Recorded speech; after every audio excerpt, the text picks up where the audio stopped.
Listen, you guys hear that that that sound? So why would the ice cream truck when show up on the block when it's 45 degrees outside?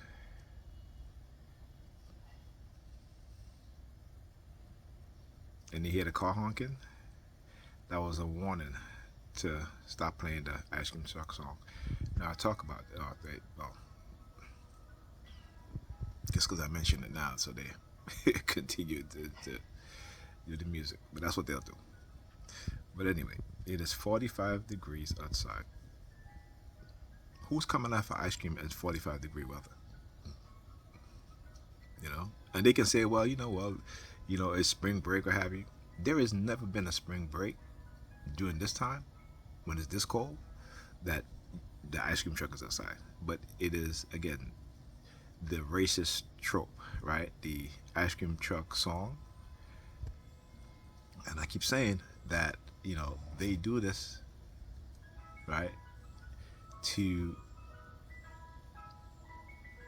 disrespect us, right, to throw these jabs at us, right, and particularly for me, with my targeting, like I said, my targeting is much more than what they're letting on to these Negropeans out there, to the dumbass Negropeans, right? So they tell them one thing, but they tell me something else, right? And my targeting is based on my brothers and my older brother. It is based off trying to pacify our bloodline, right? And who we are related to. So that's a big part of it, okay? Everything else is things that they've orchestrated. Everything else is things that they've done covertly, using covert warfare, covert psychological warfare, secret technology, right? The weaponization of the radio wave microwave frequency. Okay? Because there's no kids outside. It is cold. You know what I'm saying? But this is what they do. And like again, this is why I'm going to continue to expose what it is that they're doing, to show you guys how they engage in psychological warfare against certain people within our community, even though they engage in psychological warfare against all black people. But particularly when I talk about the kings and queens and the removal of the chessboard, right?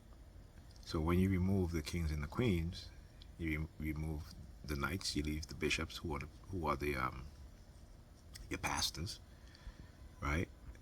And your rooks or your the bishop could be your politicians also, right? So let's say a bishop are the politicians, and your rooks are the celebrities, your pastors, and so forth and so forth.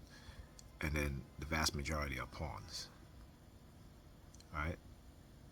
If you think of chess, the chess analogy that I just gave you as a black person, in that way, you have a better understanding of what it is that they do.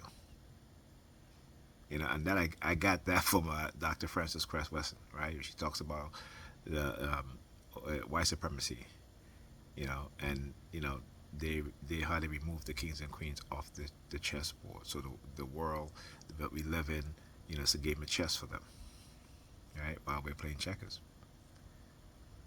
All right, so they remove the kings and the queens. They know who to look for, and we don't. That is why we're always going to be at a disadvantage. I'll talk to you guys in the next video.